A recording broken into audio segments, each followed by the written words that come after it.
বুধবার মনোনয়নপত্র দাখিল করেন পশ্চিম ত্রিপুরা আসনের কংগ্রেস প্রার্থী তথা ইন্ডিয়া জোটের প্রার্থী আশিস কুমার সাহা।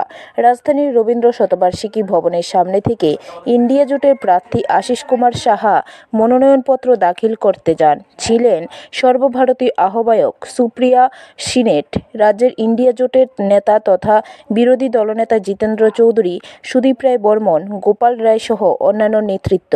মনোনীত প্রার্থী আশিস কুমার সাহা মনোনয়নপত্র দাখিল করতে যাওয়ার আগে সংবাদ মাধ্যমকে জানান, ত্রিপুরা রাজ্যের মানুষ আজ অধিকার হারিয়ে বসে আছে, তাই গণতন্ত্র বাঁচাতে সারা দেশের সাথে ত্রিপুরার মানুষ সামিল হবে।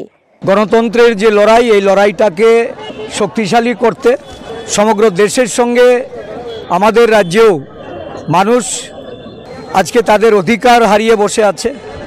ভয় ভীতি সন্ত্রাসের মধ্যে দিয়ে এই রাজ্যের বিজেপি দল। ব্যুরো রিপোর্ট, খবর ত্রিপুরা।